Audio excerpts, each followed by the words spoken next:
Puji Tuhan. Selamat siang.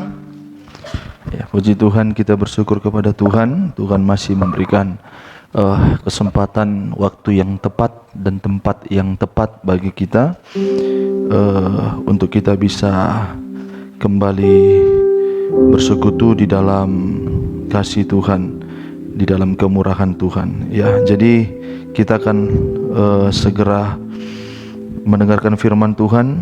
Ya, kita akan melihat dalam kitab 2 Raja-Raja pasal yang ketiga.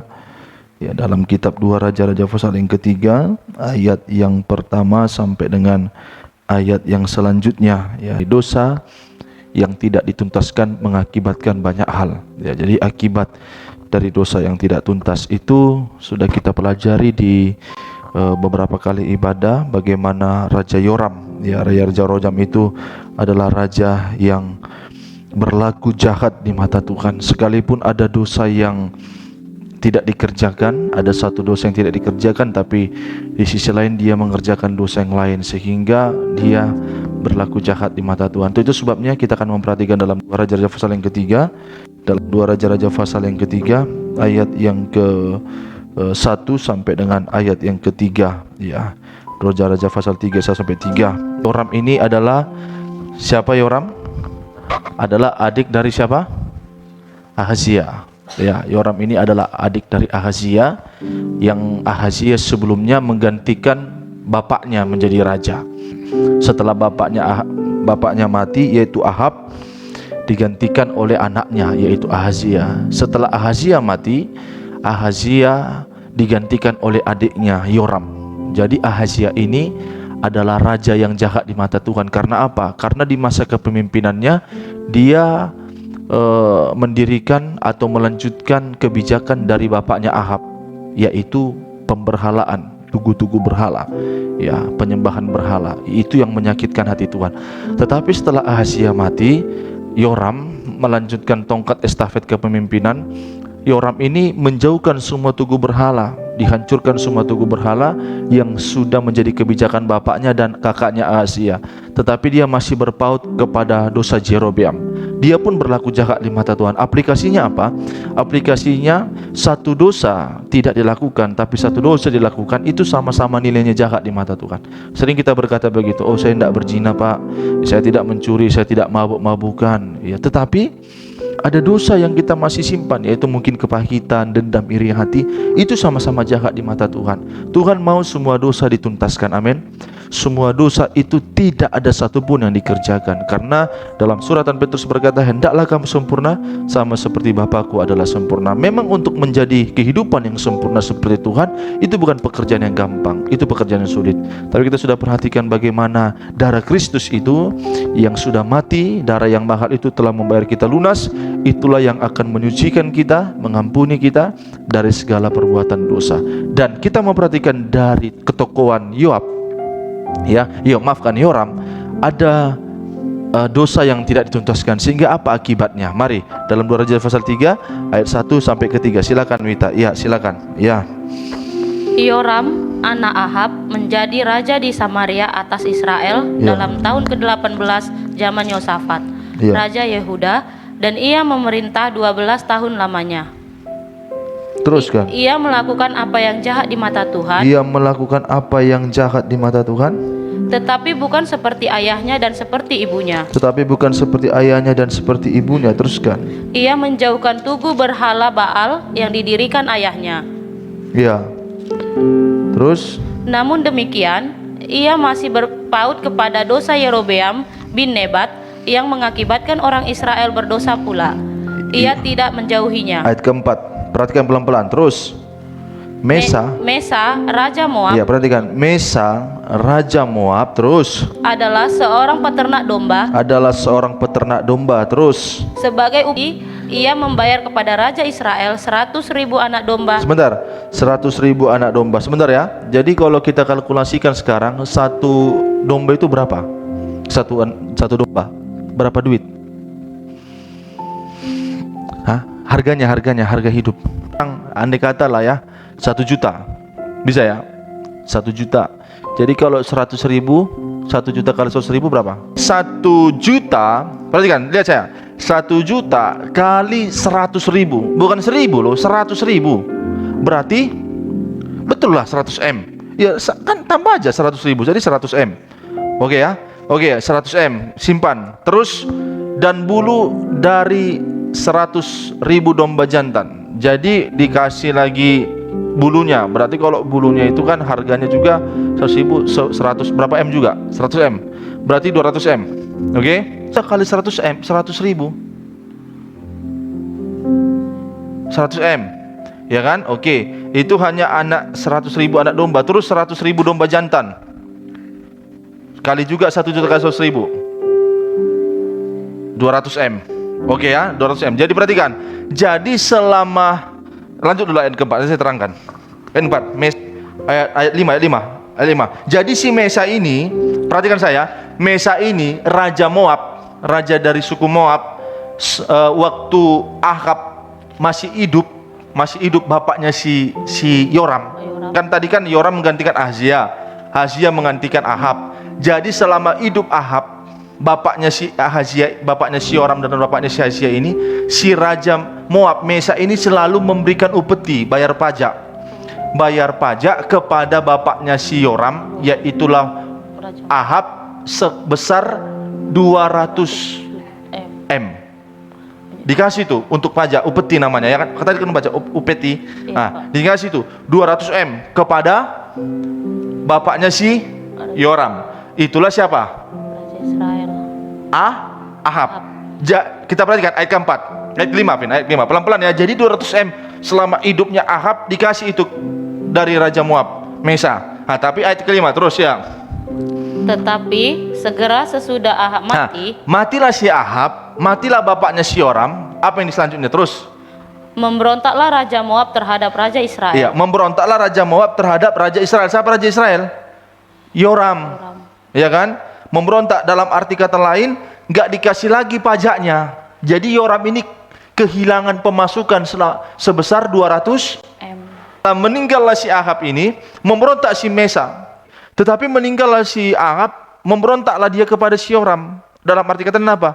Si Mesa nggak ngasih lagi uang terus M setelah si Ahab mati. Ayat 6. Ini akibat dari dosa tidak tuntas ya. Terus ayat 6. Ya. Keluarlah Raja Yoram pada waktu itu dari Samaria. Nah, setelah dilihatnya hilang pemasukan 200 M, 200 miliar, keluar dia memeriksa barisan seluruh Israel. Terus lalu ia memeriksa barisan seluruh orang Israel. iya, terus selanjutnya ia menyuruh orang kepada Yosafat Raja Yehuda temannya. Jadi ingat ya tadi clue-nya ya. Terus ya, dengan pesan ya, Raja Moab telah memberontak terhadap dalam arti kata gini, Yosafat sampaikan kepada Raja Yehuda si Yosafat itu, gini Yosafat, si Mesa Raja Moab udah memberontak sama aku. Dalam arti kata apa? Nggak ada lagi pemasukanku 200 miliar, melawan dia sama aku. Gitu kira-kira. Lanjut ya. Maukah engkau bersama-sama? Jawabnya, maukah engkau bersama-sama? Maukah engkau bersama-sama aku berperang melawan Moab? Melawan Moab, teruskan. Jawabnya, ya. Aku akan maju. Aku akan maju, teruskan. Kita sama-sama, aku dan engkau, Iya. rakyatku dan rakyatmu, Iya. kudaku dan kudamu. Iya, teruskan. Lagi ia bertanya, Iya. melalui jalan manakah kita akan maju? Iya. Jawabnya, melalui padang gurun Stop. Edom. Akibat pertama, orang yang tidak tuntas dalam dosa. Ya, dosa satu dilakukan, dosa satu tidak dilakukan, dosa satu tidak dilakukan, dosa satu dilakukan. Apa akibat pertama? Pertama, bisa nggak dapat aplikasi kesimpulan dari ayat kita baca? Saat Tuhan izinkan krisis, saat Tuhan izinkan tidak mempunyai uang, dia langsung gasa-gasaon. Itulah orang yang nggak benar dalam pertobatan. Tapi kalau orang benar dalam tidak ada dosa yang disembunyikan dia, saat Tuhan izinkan pun dia mengalami kekurangan, dia tetap tenang. Ya kan? Tengoklah Raja Yoram itu. Baru hilang upeti dari Mesa. Kan masih banyak lagi yang lain ngasih upeti. Itulah orang yang kalau tidak tuntas dalam dosa, saat Tuhan izinkan kekurangan, arti kata lain begini, saat tidak memegang uang, stres dia. Yang stres katakan amin. Amin. Inilah orang yang tidak tuntas dalam dosa. Tapi kalau orang yang sudah tidak ada dosa yang dikerjakannya, dia belajar untuk hidup dalam kesempurnaan, walaupun tidak ada uang, dia tetap tenang. Amin. Amin ini ya. Bisa kan? Paham kan? Coba lihat. Kan masih banyak lagi suku-suku lain yang ngasih upeti. Tapi baru kehilangan demi, memang itu uang yang banyak, tapi apalah artinya itu? Sementara di suku-suku lain dia masih mempunyai uang. Makanya Yoram ini tidak tenang dia. Saat kekurangan pemasukan langsung dia ribut. Itu pertama. Ya, saat Tuhan izinkan kekurangan, dia tidak bisa tenang. Yang kedua, lanjut kita. Ya, terus. Maka berjalanlah Raja Israel dan Raja Yehuda dan Raja Edom. Tetapi sesudah mereka berkeliling 7 hari perjalanan jauhnya, maka tidak terdapat air untuk tentara dan untuk hewan yang mengikuti mereka. Iya, teruskan. Lalu berkatalah Raja Israel, wahai Tuhan telah memanggil ketiga raja ini untuk menyerahkan mereka ke dalam tangan Moab. Tadi di atas yang saudara baca tadi apa di atas? Yang ngajak berperang siapa? Raja Israel. Siapa tadi yang ngajak berperang Yosafat? Sama Raja Edom.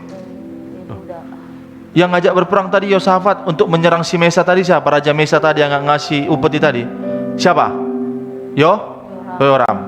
Diajaknya Raja Yosafat sama Raja Edom lewat padang gurun. Oke ya, berperang menyerang raja. Waktu dalam perjalanan mereka ingin menyerang Mesa, Raja Moab, mereka tidak mendapatkan air. Betul? Kehausan mereka.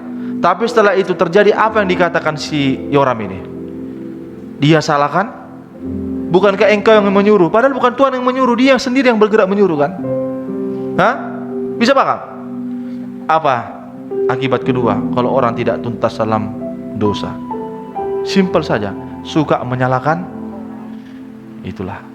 Sampai menyalahkan Tuhan.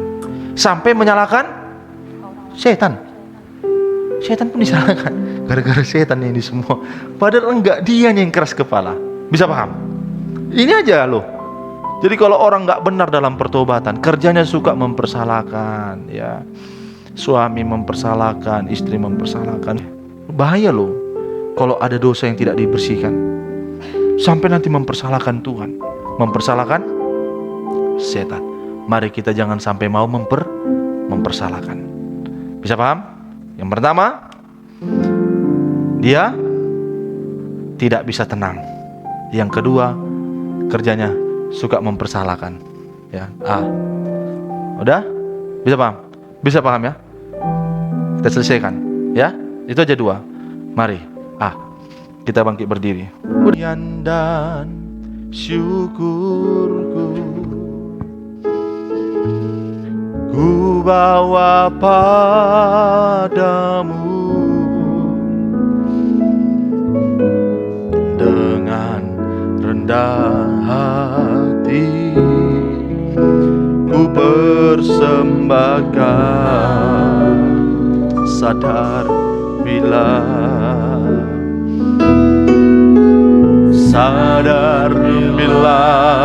ku ada